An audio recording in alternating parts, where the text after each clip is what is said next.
अस्सलाम वालेकुम नाज़रीन, मैं हूँ सना खान और प्रोग्राम है दो रुख। आज मैं एक ऐसे इवेंट पे मौजूद हूँ जिनका स्लोगन है change your future, unlock your global opportunities. Global opportunities क्या हैं, कैसे मिलेंगी, और हम जो बीइंग अ स्टूडेंट बहुत सारे लड़के लड़कियां चाहते हैं कि हम अब्रॉड जाएं फॉर स्टडीज़, अपने मुस्तकबिल को चेंज करने के लिए, नए चैलेंजेस को अपनाने के लिए। ये सारे मामला कैसे होंगे, ये सारे मामला आज मैं आपको बताऊंगी इस प्रोग्राम में। यहाँ पर एक नहीं, दो नहीं, बहुत ज़्यादा सारी कंट्रीज़ ने अपने अपने नुमाइंदे भेजे हुए हैं। एक ऐसा एक्सपो है जहाँ पर आपको कहीं ना कहीं फिट होने का कोई ना कोई तरीका मिल जाएगा।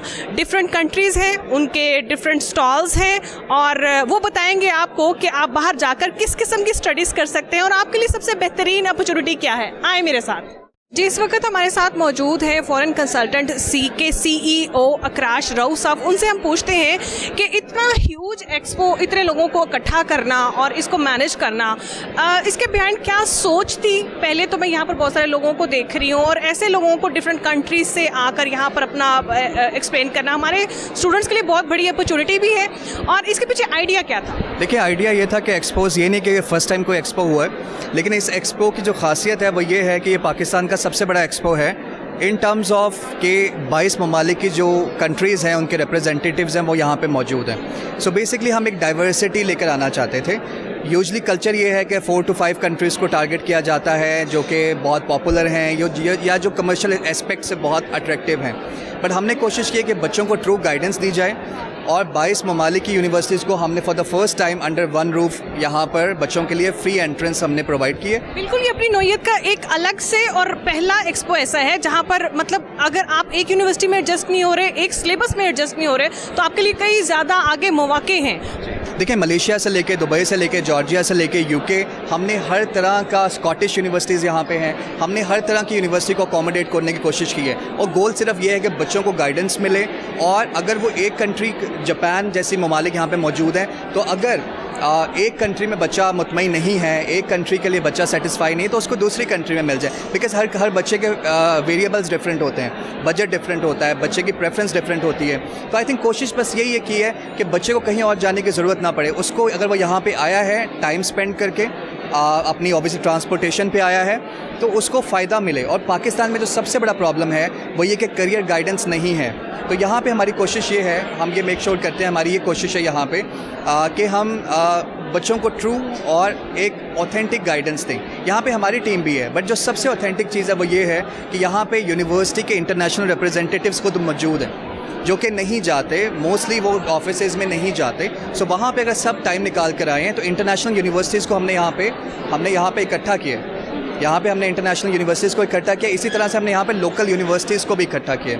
यहाँ पे आई थिंक ये भी एक अलग नौइयत का इवेंट है कि यहाँ पे सिर्फ लोकल इंटरनेशनल यूनिवर्सिटीज़ ही नहीं है, यहाँ पे लोकल यूनिवर्सिटीज़ भी हैं। बिकॉज मैं ये भी चाहता हूँ कि जो लोकल और इंटरनेशनल एजुकेशन में जो ब्रिज है उसको भी कम किया जाए। अच्छा, मोस्ट ऑफ द टाइम ये होता है कि स्टूडेंट्स का जो काम है वो ये है कि स्टूडेंट्स हमेशा सोचते हैं यूके चले जाएं, कनाडा चले जाएं, या फिर इस तरह के यूरोपियन कंट्रीज़ या अमेरिकन जगह पे निकले। आप मुझे बता रहे हैं कि यहाँ पर जापान का भी कैंप है और ऐसे ममालिक का नाम जहाँ पर शायद हमारा स्टूडेंट सोचता भी नहीं है। तो इसके पीछे क्या रीज़न है? देखिए, दो चीज़ें हैं, बच्चा सोचता नहीं है, उसको बताया नहीं जाता।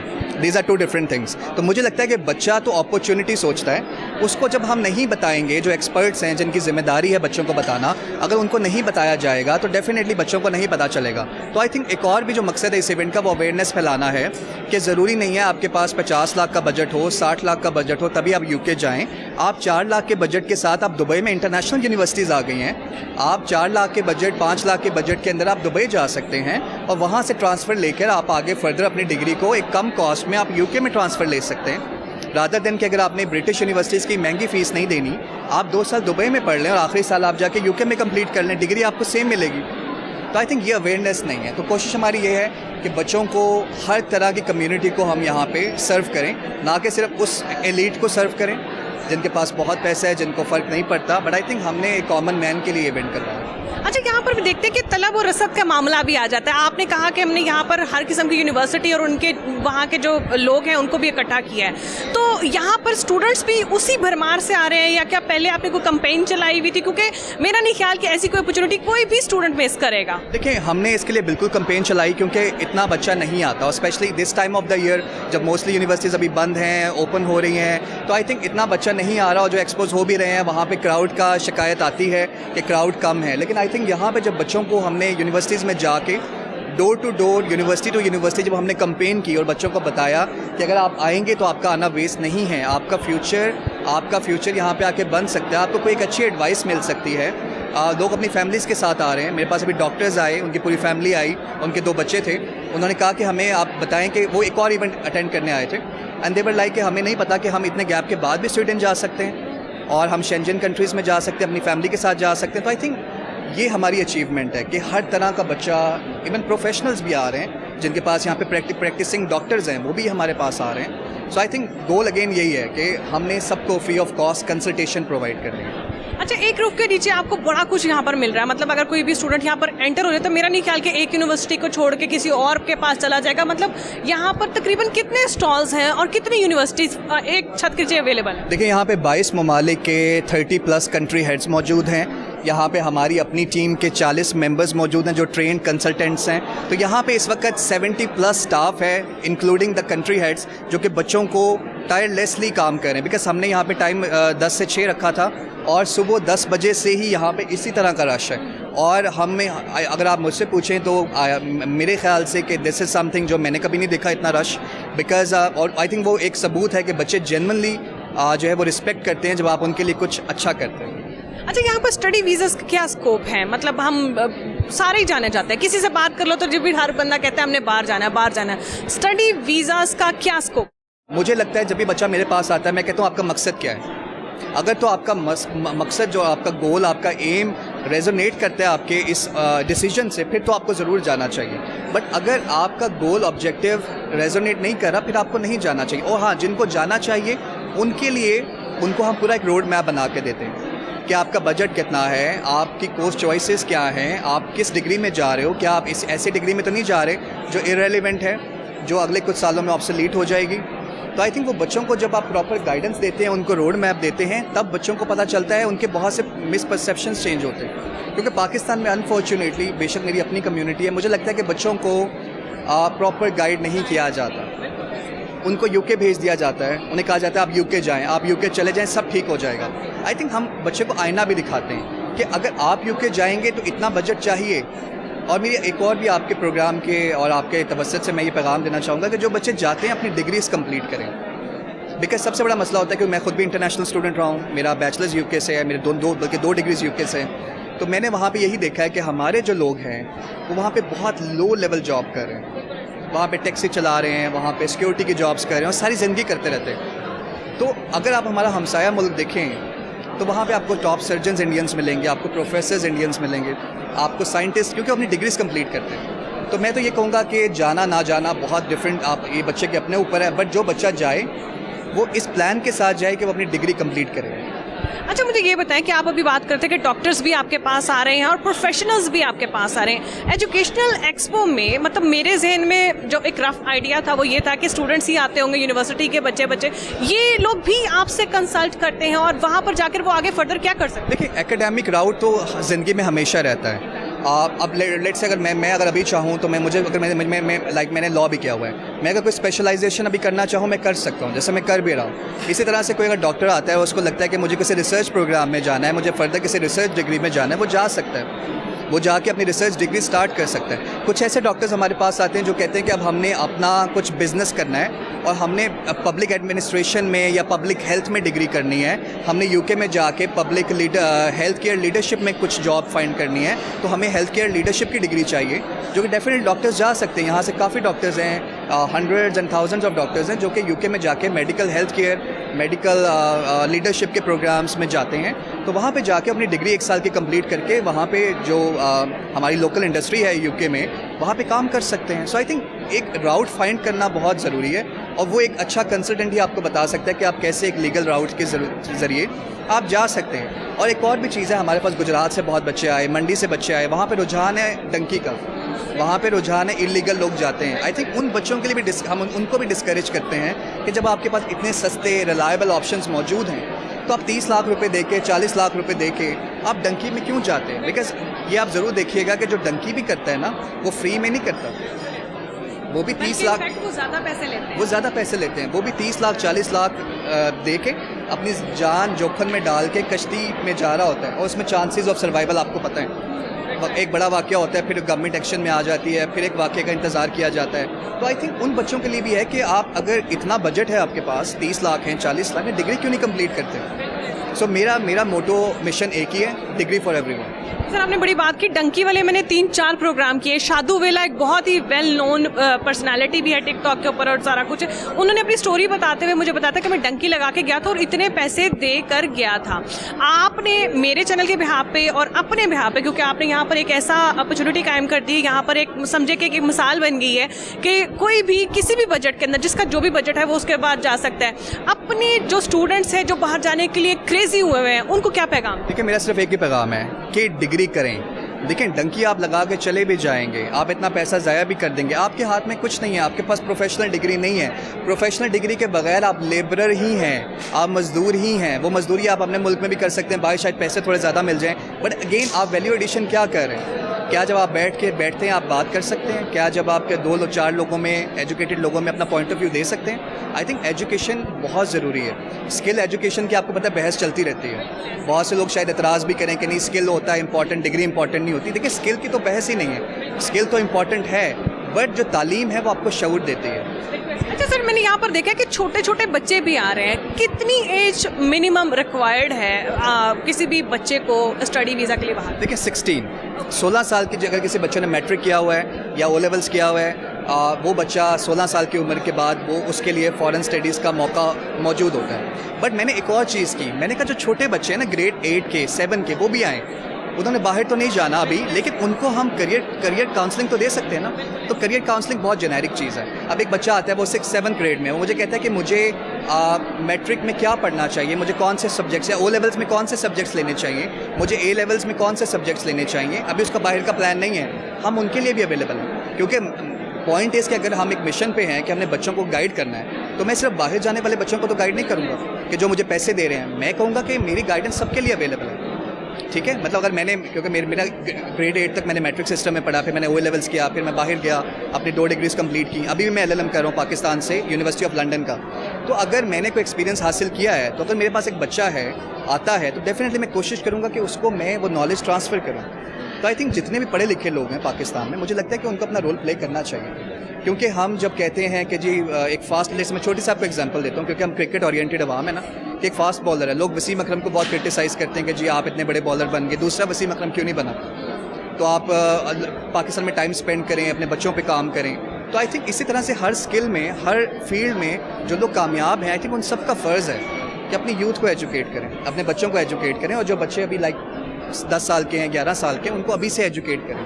अच्छा सर, आपने खुद ही बात छेड़ी और उससे एक बहुत बड़ी बात निकले, क्योंकि अब जो बच्चे 8th में हैं और ऑब्वियसली वो अपना डिसाइड करेंगे future, most of the parents यही कहते हैं कि यार मैट्रिक कर लो पाकिस्तान में, इसके बाद तुम ना OA लेवल्स का क्या स्कोप है, कोई स्कोप नहीं है। जो बच्चे करने के लिए बज़िद होते हैं, फिर ऑब्वियसली उनको अपना फ्यूचर पाकिस्तान में नज़र नहीं आता, उनके लिए क्या गाइडलाइन देंगे? क्योंकि ये बहुत बड़ा मसला है सब स्टूडेंट्स। देखिए मैट्रिक और OA लेवल्स की बहस जो है ना वो शुरू से है, जब पिछले मतलब 10, 12, 15 साल से तो मैं भी सुन रहा हूँ। देखिए मुझे एतराज़ नहीं है, मुझे मैट्रिक से भी एतराज़ नहीं है, O लेवल से भी एतराज़ नहीं है, लेकिन बच्चे को गाइडेंस प्रॉपर मिलना बहुत ज़रूरी है। बच्चा इंटर के बाद भी UK जा सकता है, US जा सकता है, और बच्चा जो है वो A लेवल्स के बाद भी जा सकता है। आई थिंक इट डिपेंड्स कि जहाँ पे जो क्वालिटी ऑफ एजुकेशन है वो बहुत ज़रूरी है। मैं जो फ़र्क देखता हूँ, आई थिंक ये लोकल एजुकेशन हो जाएगा, लेकिन मेरा मिशन एजुकेशन है, तो मैं इसलिए इस पर बात करना चाहूँगा कि मुझे लगता है कि मैट्रिक और O लेवल्स का फ़र्क बहुत बढ़ता जा रहा है। O लेवल के स्टूडेंट्स के लिए क्या सजेशन है? उनके लिए सजेशन है कि वो एक अच्छी प्रिविलेज बैकग्राउंड से हैं, वो अच्छी एजुकेशन यहाँ पे हासिल करें, उसको कैपिटलाइज करें। क्योंकि बच्चे को अपना जो अक्सर O लेवल्स में भी ऐसे होता है, बच्चे को पता ही नहीं होता मैंने करना क्या है। अगर बच्चे ने बिजनेस ऑप्ट करना है या इकोनॉमिक्स ऑप्ट करना है, तो उसको अपने ही फील्ड में O लेवल से ही सब्जेक्ट चूज़ करने हैं। यही नहीं कि आपने साइंसेस में ओ लेवल्स कर लिया, फिर आपने कहा अच्छा अब तो मैंने बिजनेस करना है, फिर आपने ए लेवल्स बिजनेस में कर लिया, फिर आप डिग्री कोशिश कर रहे हैं मैं इंजीनियरिंग में डिग्री कर लूँ। आई थिंक मकसद होना बहुत ज़रूरी है। हमारे बच्चों में सेंस ऑफ, मेरे पास जब भी बच्चा कोई आता है मैं उसे कहता हूँ आपका मकसद क्या है ज़िंदगी में, और मोस्टली अनफॉर्चुनेटली बच्चे ब्लैंक हो जाते हैं। तो मुझे इस चीज़ से बहुत दुख है। मुझे लगता है कि अगर हमारा स्कूलिंग सिस्टम एक बच्चे में मकसद ही पैदा नहीं कर रहा तो हमारी फिर यूथ तो फिर इस तरह से अफरा तफरी का शिकार होगी। तो मुझे मेरी रिक्वेस्ट हमारे जितना भी एजुकेशन के जो लोग मुझे देख रहे हैं उनसे कि बच्चों में सेंस ऑफ पर्पस पैदा करें। अगर बच्चे में सेंस ऑफ पर्पस होगा वो अपना रास्ता खुद ढूंढ लेगा। अच्छा सर, मुझे आपसे गिला है कि ये एक दिन का क्यों है? देखें, एक दिन का ये है कि ये नेशनल एक्सपो है। इसमें हमारे पास गुजरांवाला से लोग आए, चनियोर से लोग आए, हाफजाबाद से लोग आए, गुजरात से लोग आए। सो डेफिनेटली हमने सैटरडे का दिन भी इसलिए रखा है कि बच्चे यहाँ पे आके वीकेंड पे आएँ, कल संडे है, आराम से अपनी नींद पूरी करें। लेकिन हमारे 12 ऑफिसेज हैं पाकिस्तान में, वहाँ पे हमारे कंसल्टेंट्स मंडे टू सैटरडे सुबह 10 बजे से लेकर 6 बजे तक बैठे होते हैं। हमारे नंबर्स हैं, हमारे मार्केटिंग नंबर्स हैं। आप ऑनलाइन कंसल्टेशन ले सकते हैं, आप ऑनलाइन कॉल बुक कर सकते हैं, आप वीडियो कॉल बुक कर सकते हैं, आप हमारे ऑफिसेज आ सकते हैं। एवरीथिंग इनिशियल कुछ भी हम चार्ज नहीं करते। जिस तरह हम कहते हैं ना कि हम किसी का माइंड बिल्डअप करते हैं, आप स्टूडेंट्स के लिए बात कर रहे थे, तो अब हम स्टूडेंट्स को कैसे बताएंगे ये चीज़? अब एक एक्सपो तो हो गया, मगर स्टूडेंट्स को कैसे पता चलेगा कि मेरे लिए क्या बेस्ट है, क्या चीज़ आगे है? क्या इस तरह की भी कोई काउंसलिंग का कोई है जवाब? देखिए, बच्चों को हम इनवाइट करेंगे, हम उन्हें कहेंगे कि आप अपनी फैमिलीज़ के साथ हमारे ऑफिसेज में आएँ, जो आपके कंसर्न्स हैं आप हमें बताएं, we are there to help you. और हम आपसे कुछ चार्ज नहीं कर रहे। आप आएँ, आप 1 घंटे का स्लॉट लें, आप हमारे पास 2 घंटे बैठें, हमने आपको गाइड करना है, ठीक है? और हम और ऐसे एजेंट से बचें जो कि आपको लाखों रुपए आपसे ले रहे हैं इन एडवांस। पहली सिटिंग का 1 लाख रुपए, सिटिंग का 1 लाख रुपया ले रहे हैं। हमारा ये है कि हमें, और इवन जो ट्यूशन फ़ी भी बच्चे कंसल्टेंट्स जो है ना, जो यूनिवर्सिटी की फ़ीस होती है वो भी अपने अकाउंट में ट्रांसफ़र करवा रहे होते हैं। तो आई थिंक ट्रांसपेरेंसी रखें और ऐसे लोगों के पास जाएँ जो वैल्यू एडिशन कर सकते हैं। बच्चे हमारे ऑफिस में आ सकते हैं और ऑनलाइन हमारे साथ कंसल्टेशन कर सकते हैं। और हम अपने ओपन हाउसेज भी करवाने जा रहे हैं, जिसका डेफिनेट शेड्यूल बहुत जल्द आ जाएगा। तो बच्चे हमारे ऑफिस में आके मुल्तान से लेके इस्लामाबाद तक, लाहौर तक, गुजरांवाला तक बच्चे आके वहाँ पे ओपन हाउसेज में भी आके गाइडेंस ले सकते हैं। असल में स्टूडेंट्स के लिए ओपन हाउसेस की जो है ना बहुत बड़ी अपॉर्चुनिटी है। Thank you very much sir, बहुत अच्छा लगा। और होपफुली यहाँ पर जो लोग भी आ रहे हैं वो यहाँ से बहुत ज़्यादा इन्फॉर्मेशन भी लेके जाएंगे। और ऑब्वियसली एक प्लेटफॉर्म, एक छत के नीचे आपको इतने कंसल्टेंट्स और इतनी कंट्रीज़ के रिप्रेजेंटेटिव्स मिलते हैं कि आप खुद ही सोच लेते हैं कि आपने आगे करना क्या है। Thank you very much sir. जी, मोहम्मद ज़हूर साहब हमारे साथ मौजूद हैं जो कि इस एक्सपो के चेयरमैन हैं। इनसे हम पूछते हैं कि यहाँ पर इतने ज़्यादा लोगों को एक जगह पे इकट्ठा करना और स्टूडेंट्स के लिए इतना बड़ा प्लेटफॉर्म मुहैया करना एक है तो बड़ा टास्क, मगर किस तरह से सोच आई और इतने ज़्यादा स्टूडेंट्स के लिए अपॉर्चुनिटीज़ निकालना और इतने ज़्यादा लोगों को एक छत के नीचे इकट्ठा करना, क्या सोच थी इसके पीछे?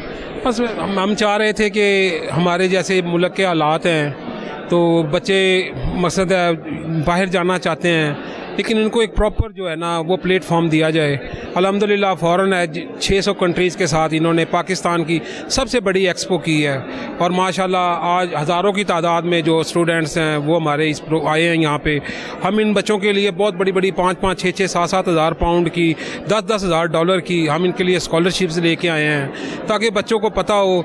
ये एजेंट माफिया के जो हाथ चढ़ते हैं ये वहाँ पे बहुत पैसे बिला वजह इतना जो है ना, यहाँ पे हर यूनिवर्सिटी का, बाहर की यूनिवर्सिटी का नुमाइंदा बैठा हुआ है और वो बच्चों को ब्रीफ कर रहा है, बता रहे हैं ये आपकी फ़ीस है, आपने इस तरह जाना है। हमने अपने इस बच्चों के मुस्तकबिल के लिए बेहतरीन किस्म की इनको आज जो ये सहूलत प्रोवाइड की है। 600 यूनिवर्सिटीज़ के रिप्रेजेंटेटिव यहाँ पे मौजूद हैं और अल्हम्दुलिल्लाह जो है बहुत अच्छे तरीके से ये बच्चों को बता रहे हैं। बच्चे यहाँ पे आके आज माशाल्लाह तकरीबन कोई 3-4 हज़ार बच्चा जो है यहाँ पे आया है और माशाल्लाह जो है ना ज़बरदस्त तरीके से जो है ना इन्फॉर्मेशन ये शाम तक इंशाल्लाह जो है ना और तादाद बढ़ती जाएगी।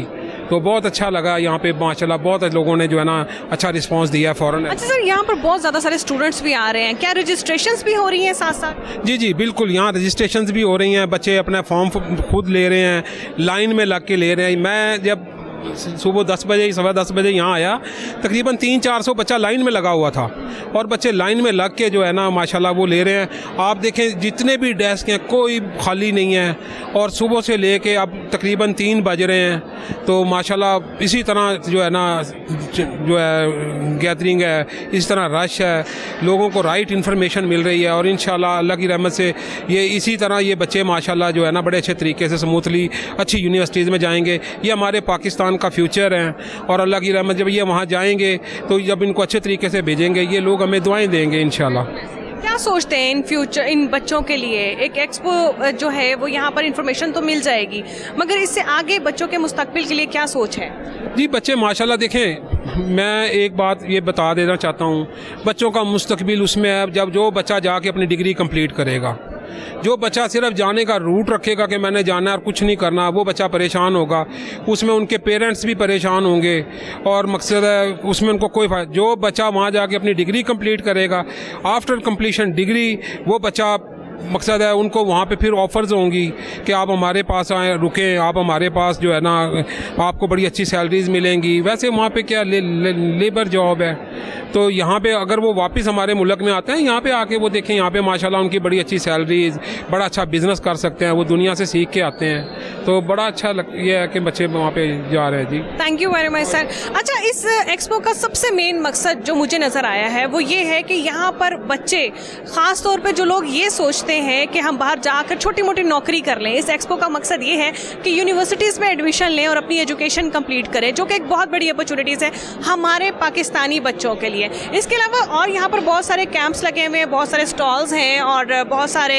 एडवाइज़र्स बैठे हुए हैं इनके, उनसे भी मिलते हैं, उनसे भी बात करते हैं और यहाँ पर जो लोग आए हुए हैं उनसे भी बात करते हैं, पूछते हैं कि कैसा एक्सपीरियंस है उनका। आए मेरे साथ। एक बहुत ही इंटरेस्टिंग बात जो यहाँ पर मुझे लगी वो ये कि डायरेक्टर स्टूडेंट प्रोग्राम्स जो है यहाँ पर वो खुद एक स्टूडेंट भी हैं और वो एक छोटे से ताहा हमारे साथ मौजूद हैं। ये देखिए जी, ये खुद इतने छोटे से हैं, तो ये जी आप कैसे इन चीज़ों को फेस करते हैं? आप खुद वहाँ एक्सपीरियंस करके आए हुए चीज़ों को? जी, एज अ स्टूडेंट एक स्टूडेंट की प्रॉब्लम्स एक स्टूडेंट से बेहतर कौन जान सकता है। और जब मैं फ़ॉरेन एज का पार्ट बना था तो मुझे रियलाइज़ हुआ था कि स्टूडेंट की प्रॉब्लम्स होती हैं जो बड़े बैठ के, जो हेड ऑफिस में बैठ के, जो इस चेयरमैन बैठ के वो प्रॉब्लम नहीं आइडेंटिफाई कर सकता, जो एक स्टूडेंट से बात करके कर सकता है। तो उन्होंने मुझसे ओपन अप हुए और इवेंचुअली मुझे रियलाइज़ हुआ कि मैं इस जॉब के लिए, इस पोजीशन के लिए फ़िट हूँ और बस फिर ये इस रोल तक। अच्छा, यूँ होता है कि मोस्ट ऑफ द टाइम यहाँ से जो कंसल्टेंट्स भेज देते हैं उसके बाद उनका डिसकनेक्शन हो जाता है, बच्चा गया वो जहाँ मर्जी जाए, इन लोगों का कंसर्न नहीं होता। अब आपने वहाँ जाके एक्सपीरियंस कर लिया उनके क्या क्या मसले मसाइल है, क्या कंटिन्यूटी आप आउट ऑफ द कंट्री भी उनके साथ कनेक्शन में रहते हो? जी, फॉरेन एज इस लिहाज से डिफरेंट है। फॉरेन एज इवन एक बच्चा अपनी डेस्टिनेशन में पहुँच भी जाता है तो फॉरेन एज कॉन्स्टेंटली उस बच्चे के साथ कम्युनिकेशन में रहता है, क्योंकि ऑब्वियसली एक बच्चा बाहर जा रहा है तो उसको 100 मसले हो सकते हैं और फिर आपको रीच आउट करता है, फिर आप उसको दोबारा गाइड करते हो, फिर आपको रीच आउट करता है और फिर इवेंचुअली ये कम्युनिकेशन कायम रहता है। क्योंकि पाकिस्तानी बच्चों का सबसे बड़ा अलमिया ये भी है कि वो शाये भी होते हैं, वो अपनी चीज़ों को एक्सप्लेन भी नहीं कर पाते सही तरीके से और उनको असल में वहाँ जाके समझ भी नहीं आ रही थी कि उनके साथ हो क्या रहा होता है। तो वहाँ पर आप उन लोगों से कैसे गाइड करते हो, किस तरह, यानी यूनिवर्सिटी के प्रॉब्लम्स वगैरह भी उनके साथ डिस्कस करते हो या यूनिवर्सिटी जिधर एडमिशन हो गया उनके एडमिनिस्ट्रेशन के साथ कनेक्टेड हो, किस तरह से आप लोग की कनेक्टिविटी? जी, ऐसा ही है। पाकिस्तानी बच्चा एक तो कॉन्फिडेंस बहुत लैक करता है और अब जब फॉरेन कंट्री में जाते हैं एक लैंग्वेज बैरियर होता है। अब सारी ज़िंदगी उर्दू बोलने के आदी होते हैं पर वहाँ जाके इंग्लिश और इंग्लिश की अलग प्रॉब्लम्स, तो ऑब्वियसली बच्चे के अकोमोडेशन की इशू हो जाती है, बच्चे के फ़ी की इशू हो जाती है, बच्चे को जॉब की प्रॉब्लम हो जाती है।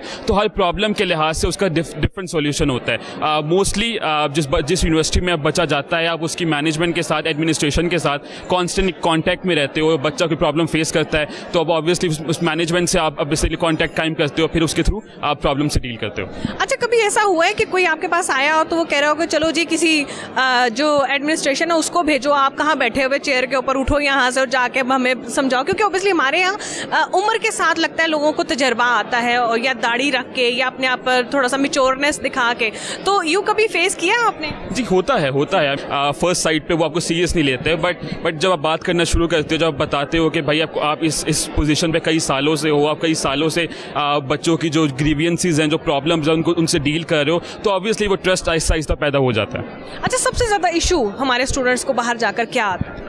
सबसे ज़्यादा इशू आजकल तो obviously country to country depend करता है, मगर जो सबसे बड़ा इशू जो पाकिस्तानियों के स्टूडेंट को सब आता है वो लैक ऑफ प्लानिंग होती है, क्योंकि पाकिस्तानी ये देखते नहीं है कि हम क्या पढ़ रहे हैं और वो बस जब एक बार बैचलर्स कर लिया, मास्टर्स की बारी है, जी मैंने इस फील्ड में जाना है, इवन दो उनकी प्रीवियस एजुकेशन कम्प्लीटली डिफरेंट होती है। तो ऑब्वियसली जब आपका बैकग्राउंड नहीं होता एजुकेशन में और आप आगे जा रहे होते हो तो आपको आइडिया नहीं होता, उसमें आपके अपने पढ़ा नहीं होता, तो ऑब्वियसली वो डिफिकल्टी आती है। तो हमेशा हम तो हमेशा इंकरेज करते हैं कि जैसे ही आपका मैट्रिक पूरा हुआ है तो बैठो किसी कंसल्टेंट के साथ और एक प्रॉपर प्लान बनाया करें कि जी मैंने अब इंटर में मैंने ये पढ़ना है, मैंने बैचलर्स में ये पढ़ना है, फिर मैंने मास्टर्स में करना है। ऐसा ना हो कि आप इंटर आप इस रास्ते पर जा रहे हैं, उसमें अब उस रास्ते पर जा रहे हैं, फिर आपको ऑब्वियसली प्रॉब्लम होती है। अच्छा, मोस्ट ऑफ द टाइम कितने परसेंट स्टूडेंट्स आपके पास विद ब्लैंक माइंड आते हैं कि बस बाहर जाना है और हमें नहीं पता क्या करना है क्या नहीं करना, और जो भी करना है आपने करना? टू बी ऑनेस्ट, मेजॉरिटी बच्चा जो विलेजेस से आता है, जो शहर का नहीं होता है, अराउंड मैं कहूँगा 80% बच्चा उसका कोई माइंड नहीं होता, कोई प्लान नहीं होता। उसके बाद में एक बात होती है, जी मैंने बाहर जाना है, दैट्स इट। अगर लेट्स से बच्चा लाहौर से आ रहा है, सिटी से आ रहा है, उसको फिर आइडिया होता है, गोल होता है, एम होता है। बट जो हमारे विलेजेस का जो हाल है, जो छोटे इलाकों का हाल है, उसमें कोई प्लानिंग नहीं होती, कोई गाइडेंस नहीं होती। उनका बस ये होता है हमें बाहर भेजते हैं, बाकी को देख लेंगे। तो ये बहुत कॉमन है। पाकिस्तान की स्टूडेंट्स की सबसे बड़ी प्रॉब्लम ये होती है कि हम शुरू से चीज़ों को प्लान आउट नहीं करते। अच्छा, आप खुद भी स्टूडेंट हो, आप बाहर भी पढ़ रहे हो, आप ये बताओ कि बाहर जाकर हम लोगों को मतलब बीइंग पाकिस्तानियों के लिए, क्योंकि हमें हमारी लैंग्वेज का बैरियर भी है, हमारे ट्रेडिशनल बैरियर भी है, फिर वहाँ जाके हम लोग जल्दी की चीज़ों में एडजस्ट नहीं हो पाते, सबसे ज़्यादा ईजी वे आउट क्या है? मेरा तो ये मानना है कि कोई इजी वे आउट नहीं होता। ऑब्वियसली एक्सपीरियंस आपको सिखाता है, जितना आप मुश्किल टाइम को जितना झेलेंगे उतना ही आप स्ट्रांग होते हैं। तो एक्सपीरियंस मेरा ख्याल है कि एक बेस्ट टीचर होता है। आप कभी sort of easy way out या फिर एक एस्केप रूट नहीं ढूंढ सकते। मैं हमेशा ये इंकरेज करता हूँ कि जब भी कोई प्रॉब्लम आती है उसको फेस करो। आपको फर्स्ट टाइम डिफ़िकल्टी होगी, सेकेंड टाइम होगी, मगर थर्ड टाइम आप उस चीज़ में इतना आप नॉर्मल आपको सिचुएशन लगेगी कि वो प्रॉब्लम आपको फील ही नहीं होगी। अच्छा, मतलब मेरे ना जितने भी ऑडियंस है ना वो आपको देख रही है इस वक्त, और आप जितने छोटे से हो, ऑब्वियसली आप अपनी चीज़ को सही अपने स्टूडेंट्स के ऊपर, जो मेरे ऑब्वियसली स्कूल के लड़के लड़कियां आप निकलेंगे, कॉलेज की तरफ जाएंगे, वो आपको देख रहे हैं और उनके जहन में बहुत सारे सवालात हैं इस वक्त कि यार ये बच्चा अगर बाहर जाकर अपनी स्टडी को कंप्लीट कर सकता है, हम किस तरह से निकल सकते हैं, आप लोगों से रब्ता किस तरह कर सकते हैं, और इसके अलावा और बहुत सारे क्वेश्चंस हैं बच्चों के जहन में। मैट्रिक में आपको पता है उसके बाद सही गाइडेंस नहीं होती, प्रॉपर तरीके से फॉलो अप नहीं होता चीज़ों का, तो वो आप लोगों से रब्ता कैसे करें, और आप इस एज में जो भी कर रहे हो आप कैसे दूसरों बच्चों को ये डिलीवर कर सकते हैं? ठीक, फर्स्ट ऑफ ऑल मेरी बच्चों से ये रिक्वेस्ट नहीं, मोस्टली एक अपील है कि अपने जो चचा या जो मामा हैं उनकी बातें छोड़ दें, और एक जो प्रॉपर बंदा है जिसकी प्रॉपर एक्सपर्टीज़ है इस एरिया में, एक कंसल्टेंट बैठा हुआ है, वो 10-20 साल से इस चीज़ से डील कर रहा है, आप उससे जाके मशवरा लें। ज़रूरी नहीं है आप फॉरेन एज के पास आएँ, मगर अपने चचाओं के ऊपर रहना छोड़ दें, ठीक है। और जहाँ तक फॉरेन एज की बात रहती है, ऑब्वियसली फॉरेन एज का इंस्टा पेज है, फेसबुक पेज है, आप foreignedge.com पे जा सकते हैं, और आपको गूगल पे उनका पेज मिल जाएगा, आप उनके फ़ोन नंबर पर कम्युनिकेट कर सकते हैं, आपको ऑनलाइन गाइडेंस मिल जाती है, ठीक है। मगर मेरी यही रिक्वेस्ट होती है कि हमेशा कंसल्टेंट पे रिलाय करें, अपने फैमिली मेंबर्स पे ना रिलाय करें। मेरे जो ऑडियंस है उनको क्या डिस्काउंट दोगे, क्योंकि आपके भाई ने उन्होंने कहा है कि जी हम जो है ना वो कंसल्टेंसी फीस जो है ना वो नहीं, क्योंकि ऑब्वियसली किसी भी जगह पे जाते हैं स्टूडेंट्स हैव नो मनी, वो चाहते हैं कि हमें इन्फॉर्मेशन मिले, मगर खौफ सिर्फ यही होता है कि जब हमारे पास पैसे ही नहीं तो हम किसी कंसल्टेंट के आके लगेंगे तो वो कहेंगे जी सबसे पहले पैसे जमा करवाओ, तो उनको क्या आप फेवर क्या दो? आई मीन सबसे बड़ा फेवर तो यही है कि फॉर एग्जाम्पल जो कंसल्टेंसी फ़ी होती है, जो आपका फर्स्ट स्टेप होती है कि भाई आपने हमारे साथ कुछ भी प्रोसेस स्टार्ट करवाना है, हमें इतने लाख रुपया दो, उसके बाद प्रोसेस स्टार्ट होगा। तो आई थिंक अगर आप इस चीज़ को सॉर्ट ऑफ फॉरगिव कर दो, आप कहो कि नहीं भाई कोई आपकी कंसल्टेंसी फ़ी नहीं है, आप यूनिवर्सिटी को जो फ़ी दोगे सिर्फ वही फ़ी दोगे, आई थिंक इससे बड़ा फेवर नहीं होता। और उसके बाद भी जो फॉरेन एज के बाद यूनिवर्सिटीज़ हैं उसमें काफ़ी हैवी डिस्काउंट्स होते हैं, तो उसमें 25%, 40%, 50%, साउथ कोरिया यूनिवर्सिटी है जो 100% डिस्काउंट्स पर चल रही है, ठीक है। तो मेरा ख्याल है कि अपॉर्चुनिटीज़ हैं और इस अपॉर्चुनिटीज़ का फ़ायदा उठाना चाहिए। और जो स्टूडेंट्स हमारे स्कॉलरशिप पे होते हैं तो उनके लिए क्या अपॉर्चुनिटी?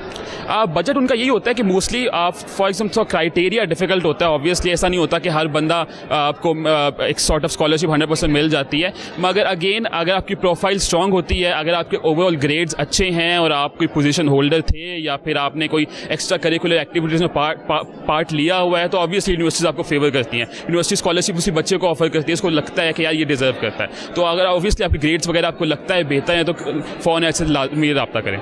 जी, हमेशा आपने पैकेट के ऊपर नहीं जाना होता, आपने ये देखना होता है कि पैकेट में इन्फॉर्मेशन कितनी है। तो आज हमें बहुत इन्फॉर्मेशन मिली है छोटे पैक के अंदर। Thank you very much.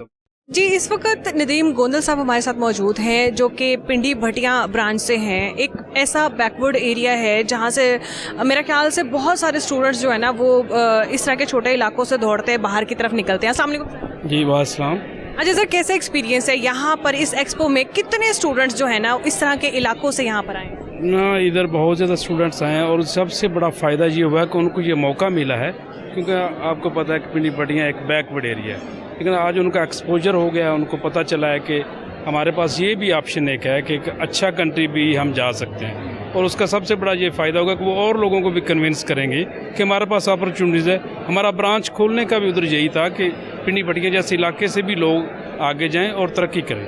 वहाँ के जो नौजवान हैं कितना कोशिश करते हैं बाहर निकलने का? क्योंकि आजकल तो सारे नौजवानों में बहुत ज़्यादा जहनी तौर पर वो परेशान भी हैं और स्टूडेंट्स जो हैं ना वो चाहते हैं कि हम बाहर निकल जाएं। इस तरह के एक्सपोज का भी यही फ़ायदा कि उनका एक्सपोजर आ रहा है, उनको पता चल रहा है कि we can do it from a backward area, और इसका यही फ़ायदा है कि वो और लोग भी आएंगे और वो आगे जाने की कोशिश करेंगे और यही ट्राई करेंगे कि हमारा बैकवर्ड एरिया भी आगे आए। जी सर, बहुत बहुत शुक्रिया आपका। अच्छा, बहुत सारे बैकवर्ड एरियाज से यहाँ पर स्टूडेंट्स मौजूद हैं और इनफैक्ट अपने फॉर्म्स हाथों में पकड़े हुए बहुत सारी इन्फॉर्मेशन भी गैदर कर रहे हैं। ये चीज़ें इन लोगों के लिए, इन स्टूडेंट्स के लिए बहुत बड़ी अपॉर्चुनिटी है कि वो यहाँ पर एक ही छत के नीचे डिफरेंट कंट्रीज़ की इन्फॉर्मेशन ले रहे हैं। मज़ीद इस प्रोग्राम को हम आगे बढ़ाएंगे। जी, शाहिज़ा फातिमा हमारे साथ मौजूद है जिनका ताल्लुक टर्की से है और वो यहाँ पर स्टूडेंट्स को अपनी कंट्री के रेलेवेंट गाइड कर रही हैं। अस्सलाम वालेकुम। वालेकुम अस्सलाम। कैसी हैं आप? अल्हम्दुलिल्लाह, I am good, thank you. अच्छा, मुझे ये बताएं कि बहुत सारे स्टूडेंट्स आपके पास आए होंगे आज। आज बहुत सारे स्टूडेंट्स आए हैं। I am very excited to be here. Foreign edge consultants ने वाकई एक बहुत अच्छा स्टडी एक्सपो ऑर्गेनाइज़ किया था। बहुत सारी लीड्स आई हैं, बहुत सारे स्टूडेंट्स इंटरेस्टेड हैं तुर्की मार्केट में। रिसेंटली देखा जा रहा है एक डिफरेंट आया है पर्सपेक्टिव में, बिकॉज वो एक वोकेशन स्पॉट से अब एक स्टडी डेस्टिनेशन बनता जा रहा है। क्योंकि मोस्ट ऑफ द टाइम यही होता है कि जब भी हम वोकेशन प्लान करते हैं तो हम टर्की जाते हैं। एजुकेशनल कभी भी आज तक मेरा नहीं ख्याल कि हमने सोचा भी होगा। यस, पर यही पर्सपेक्टिव हम चेंज करना चाहते हैं कि through foreign edge and through the study expo बहुत सारे स्टूडेंट्स से, बहुत सारे पेरेंट्स से मिलने का मौका मिला, जिसमें we discuss that what is really Turkey doing in terms of education और कितनी एडवांसमेंट्स आ गई हैं and why this can be one of the perfect spots for their kids to go and study for their post grad and grade.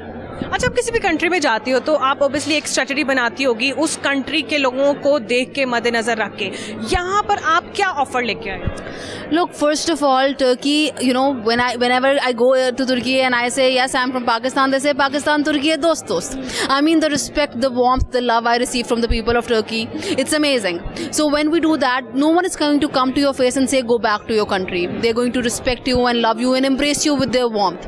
तो Turkey सबसे ज़्यादा ये एक ऐसा इस्लामी मुल्क है जहाँ आप अपने रिलीजन को प्रैक्टिस कर सकते हैं, जहाँ आप जैसे हैं आप वैसे रह सकते हैं, इंडिपेंडेंस है, सेफ्टी है, सिक्योरिटी है, और साथ ही साथ आपको एक ऐसी एजुकेशन मिल रही है जिससे ग्लोबल अपॉर्चुनिटीज़ बहुत ज़्यादा बढ़ जाएंगी। अच्छा, एजुकेशनल सिस्टम भी कोई मतलब में क्या डिफरेंस है? मतलब लैंग्वेज का बैरियर भी है या किस तरह? मतलब आप क्या हमारे स्टूडेंट्स को सजेस्ट करेंगे? So first of all, I also say this is I am the country representative for Bahçeşehir University, Istanbul, Turkey. So BAU is one university which works internationally. We are part of a bigger network called BAU Global. That is why हमारी worldwide recognition भी बहुत ज़्यादा है। तो students के लिए who want to go to a good university, high quality education और साथ ही साथ वो अच्छी इंडस्ट्रीज़ में काम करना चाहते हैं, तो उनके लिए बहुत ज़रूरी है कि वो इंटरनेशनल यूनिवर्सिटी की तरफ जाएं जिनकी ग्लोबल रिकग्निशन ज़्यादा है। So BAU is one of them and I have told them this and they're very excited and I got some leads. I really hope we're getting more students this year. अच्छा, किस तरह के students ज़्यादातर आपके पास है? किस line के students आपको लग रहा है कि पाकिस्तानी इंटरेस्टेड हैं? अच्छा, वैसे तो यूजुअली कहा जाता है कि पाकिस्तानी एजुकेशन में मार्केट जो है वो मोस्टली पोस्ट ग्रेड की है, मतलब मास्टर्स और PhD के लिए लोग ज़्यादा बाहर जाते हैं, लेकिन specially with BAU Istanbul with Turkey I have seen कि अंडर ग्रेड में भी तकरीबन वही परसेंटेज है जो मास्टर्स में है। सो आई हैव आज भी स्टूडेंट्स आए थे जो इंटरमीडिएट के सेकेंड ईयर में हैं, they want to go for medicine program, they want to go for engineering program, और मैं उन्हें यही बता रही थी कि we have interesting pathways towards Europe. We have great opportunities through exchange programs in Berlin, Germany and Washington DC, US. तो जो opportunities BAU ऑफर कर रहा है वो ना सिर्फ ग्रेड बल्कि अंडर ग्रेड के लिए भी बहुत अच्छी हैं। चलिए जी, थैंक यू वेरी मच। यहाँ से मुझे लगता है कि बहुत सारे स्टूडेंट्स का ना माइंडसेट भी चेंज हुआ है, लगा है आपको? यहाँ डेफिनेटली ऐसा बिल्कुल मुझे लगा है। I guess foreign edge consultants की टीम ने बहुत अच्छा काम किया है and I am very happy to be here. Thank you very much. Thank you so much. यहाँ बहुत सारे स्टूडेंट्स भी हैं, यहाँ पर बहुत सारी कैंप्स भी ये लगे हुए हैं, स्टॉल्स भी लगे हुए हैं, लोग बहुत सारी इन्फॉर्मेशन भी ले रहे हैं। आप लोग अपने हाफिजाबाद में कब ये करवा रहे हैं एक्सपो? आई थिंक इस तरह के एक्सपो करवाने का एक तो सबसे बड़ा जो बेनिफिट होता है कि स्टूडेंट्स को एक गाइडलाइन मिल जाती है, उन्हें पता चलता है कि what we can do, then he will decide. तो इस तरह के एक्सपो हम हाफिजाबाद में ऑलरेडी करवा चुके हैं पहले भी, और यही फॉरेन के तहत करवा चुके हैं। तो चूँकि एक जब स्टूडेंट्स को गाइडलाइन मिल जाती है कि उन्होंने बेसिकली इसका जो मकसद जो बेनिफिट ये भी प्लस पॉइंट होता है कि एक तरह की यहाँ की काउंसलिंग होती है। स्टूडेंट्स नंबर अच्छे ले लेते हैं, उन्हें पता नहीं होता कि उन्होंने आगे कौन सा कंट्री उनके लिए वो डिसाइड नहीं कर पा रहे होते। उनके नंबर्स के मुताबिक उन्हें ये गाइड करते हैं हम कि आपके नंबर्स इतने अच्छे हैं, आप इन कंट्रीज़ में जा सकते हैं, इन यूनिवर्सिटीज़ में जा सकते हैं। इसका एक बड़ा बेनिफिट स्टूडेंट्स के लिए है और हमें क्लाइंट मिल जाता है। अच्छा सर, बाहर भेजने के बहुत हज़ारों तरीके हैं, मगर आप लोगों ने सबसे ऑथेंटिक तरीका, क्योंकि यूनिवर्सिटी कोलैबोरेशन के साथ और सारे मामलात निकाले, स्टूडेंट्स के लिए इतनी अपॉर्चुनिटीज़ प्रोवाइड कर दी। और भी बड़े तरीके हैं बाहर भेजने के, लोग बड़े डंकी लगा के जाते हैं और बड़े मामलात करते हैं। आप लोग को इसमें कैसा एक्सपीरियंस? देखिए जी, सबसे लीगल वे तो यही है कि अगर आपका स्टूडेंट पढ़ा लिखा है तो वो ये चाह रहा है कि वो मुल्क से बाहर जाए। बेसिकली एक स्टडी भी मिल जाती है, एक आपको प्लेटफॉर्म मिल जाता है, दैन वो अर्निंग भी करते हैं। जिस तरह अगर आप यूके जाते हैं, यूके में अगर आप मास्टर्स पे जाते हैं तो 1 ईयर आपकी एजुकेशन है, उसके बाद आपका 2 ईयर आपका वो PSW मिल जाता है। तो यही सबसे बेस्ट वे होता है और स्टूडेंट्स के लिए, और अर्निंग भी हो जाती है और वे भी साथ वो बाहर भी चल जाते हैं। अच्छा, यहाँ पर लाहौर में इस एक्सपो का कैसा एक्सपीरियंस रहा? मैंने देखा है बहुत ज़्यादा हमारे ऐसे शहरों से लोग आए हुए हैं, बच्चे आए हुए हैं जो मतलब जिनके कभी हमने नाम भी बहुत कम रेयर चांस में सुने हुए हैं। बहुत ज़्यादा स्टूडेंट्स यहाँ पर उन शहरों से आए हुए हैं। आपको क्या लगता है कितनी कामयाबी हमें इस चीज़ में मिली है कि हम उन लोगों तक अपना डाटा प्रोवाइड कर सकें, उन लोगों को हम अपनी सहूलियात दिखा सकें, हम बता सकें कि हमने जो यहाँ पर इस कंट्री में आप जा सकते हो? इसका जो क्रेडिट है वो शेख ज़हूर साहब को जाता है, और देन उनका जो सन है इकराश सर, उनको जाता है, क्योंकि शेख साहब की जो लाइफ गुजरी है 25-30 साल उनका एक एक्सपीरियंस था, उनका जो लोगों के साथ बिहेवियर था वो बहुत अच्छा रहा है। तो स्टूडेंट्स का इत्माद है शेख साहब पर। आप देख रहे सकते हैं कि हाफिजाबाद में लाहौर में इस वक्त भी बहुत सारी जगहों पे एक्सपो हो रहे होंगे, लेकिन जितना रश आपको यहाँ पर किसी जगह पे नहीं है, और उसकी बड़ी वजह है कि शेख साहब के ऊपर लोगों का इत्माद है। ये जो बात करते हैं उसी पर वो पूरा भी उतरते हैं। अच्छा, हम ऑथेंटिसिटी जब किसी चीज़ की चेक करते हैं तो स्टूडेंट्स, क्योंकि ये जब मेरा प्रोग्राम ऑन एयर होगा, सारे स्टूडेंट जो है ना वो क्रेज़ी भी हैं बाहर जाने के लिए और पोजेसिव इसलिए भी हैं कि हमारे साथ हाथ ना हो जाए। हम ऑथेंटिसिटी किसी भी चीज़ की कैसे चेक कर सकते हैं? आज देखिए, आप जब ऑनलाइन शॉपिंग भी करते हैं ना तो आप देखते हैं कि ये जो ब्रांड वो डिस्प्ले पे है उसके स्टार्स कितने इसको मिले हैं, वरना आप समझते हैं हर जगह पे फ्रॉड ही हो रहा है। तो मैंने पहले भी ये बात की कि क्योंकि शेख साहब का एक एक्सपीरियंस है, एक थ्रू एक लाइफ गुजरी है, 20-25 साल से शेख साहब ये कर रहे हैं। तो शेख साहब के जो आज से 20 साल पहले जिन लोगों को भेजा, आज वही फैमिली शेख साहब के अटैच हैं। आज उनके बच्चे आ रहे हैं, उनके बच्चे आ रहे हैं, बल्कि 2nd 3rd जनरेशन तक वो शेख साहब उन्हीं की फैमिलीज आ रही हैं। तो यही ये कामयाबी है, ऑथेंटिसिटी। शेख ज़हूर एक ब्रांड है, तो जिसकी वजह से ये आपको सारी कामयाबी नजर आ रही है। अच्छा, बहुत सारे स्टूडेंट्स हैं, देखिए हमारा पूरे हम जितने भी मुसलमान हैं, पाकिस्तानी हैं, हम अपनी नस्ल के बारे में बड़े पॉजिटिव हैं, और हम हमेशा जब भी कोई भी चीज़ भी खरीदते हैं तो हम 10 दफ़ा सोचते हैं, मामला करते हैं। इतना बड़ा एक्सपो जिसमें कम से कम 50 अबव कंट्रीज़ हैं, यहाँ पर एक जगह पे इकट्ठे होना, और उसके बाद हर जगह पे मैंने देखा हर स्टॉल पे इतना स्टूडेंट्स का रश होना, ये एक वैसे भी ऑथेंटिसिटी की अलामत भी है। दूसरा ये कि आप ये मुझे बताएं कि यहाँ पर कितना रुझान, आपको फॉलो अप कैसा मिल रहा है, किस कदर रुझान है उन स्टूडेंट्स का जो बड़े सीरियस हैं? अच्छा, बेसिकली ये है कि जितने भी आपको इस एक्सपो पे आपको काउंटर्स नज़र आ रहे हैं, ये बेसिकली वो ग्रुप्स हैं स्टडीज़ के, और ये उसमें यूनिवर्सिटीज़ के जो मतलब हैं ये काउंटर लगे हुए हैं। तो जब यूनिवर्सिटी का रिप्रेजेंटेटिव खुद आपको डील कर रहा होता है तो इससे बड़ी ऑथेंटिसिटी क्या हो सकती है कि एक यूनिवर्सिटी अगर ब्रैडफोर्ड की बात करें, आप एडनबरा की बात करें, उनके नुमाइंदे यहाँ पर बैठ के खुद डील कर रहे हैं स्टूडेंट्स को, तो इससे बड़ी ऑथेंटिसिटी नहीं हो सकती। जी, यहाँ पर एक फॉरेसी की ब्रांच की जो कंसल्टेंट है, इनसे हम पूछते हैं कि कैसा एक्सपीरियंस है आपका। पहले तो अपना नाम बताएं। मेरा नाम किंजा कमल है, मैं गुजरात ब्रांच की मैनेजर हूँ। अच्छा किन्जा, कैसा एक्सपीरियंस है यहाँ पर? यहाँ पर डिफरेंट कंट्रीज़ हैं और लोग डिफरेंट इंफॉर्मेशन ले रहे हैं आपसे। सुबह से मुझे लगता है आपको सांस लेने का टाइम नहीं मिला। बिल्कुल ऐसे ही है। मैंने इससे पहले भी बहुत सारी एक्सपोज अटेंड किए हैं, बट ये बिगेस्ट था, ठीक है। और यहाँ पे लाइक इतना क्राउड आया है, इससे पहले इतना ज़्यादा लाइक स्टूडेंट्स का फ्लो नहीं हुआ, तो ये मेरा तो बहुत अच्छा एक्सपीरियंस है। नो डाउट हमें टाइम नहीं मिला सांस लेने का, बट इसमें मज़ा आ रहा है, अच्छा लग रहा है हमें कि लाइक स्टूडेंट्स आ रहे हैं, वो FEC को जो है ना वो उसको पसंद कर रहे हैं हमारी सर्विसेज को, तो इसीलिए ऑब्वियसली स्टूडेंट्स आ रहे हैं। अच्छा मुझे ये बताएं कि लड़के तो आते ही आते हैं, मतलब बाहर जाने का बड़ा ख्वाब से जाते हैं, यहाँ मैंने देखा लड़कियों का बड़ा रुझान है, क्या एक्सपीरियंस है?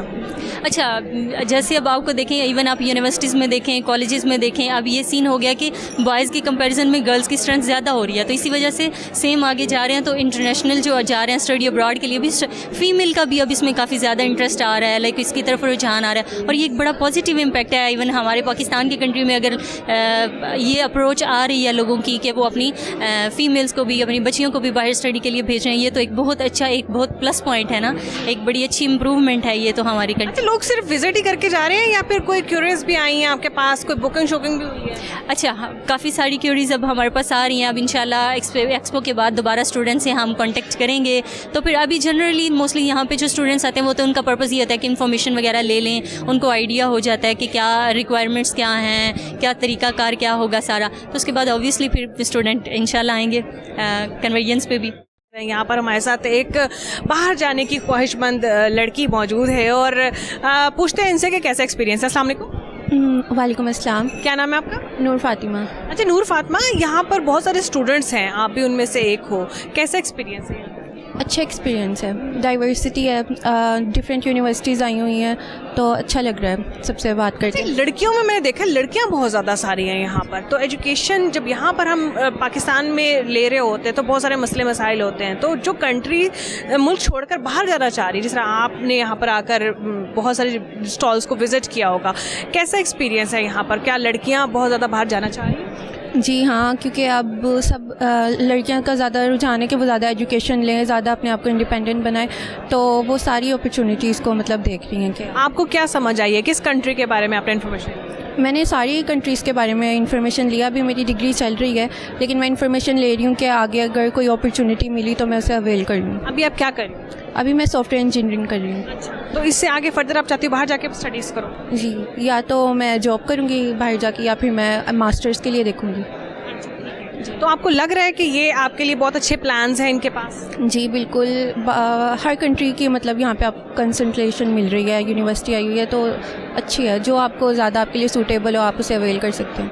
जी यहाँ पर बहुत सारे स्टूडेंट्स भी मौजूद हैं, इनसे हम पूछते हैं कि कैसा एक्सपीरियंस है, और एक छत के नीचे इतने ज़्यादा सारी आपके पास ऑप्शंस हैं, इन ऑप्शंस को देख के कैसा महसूस होता है? अस्सलाम वालेकुम। वालेकुम अस्सलाम। आपका नाम? अदनान हसन। अच्छा अदनान, आपने यहाँ पर कितने काउंटर्स लगे हुए हैं, आपने सबको विजिट किया? ऑलमोस्ट सबको किया है, ऑलमोस्ट। क्या समझ आई?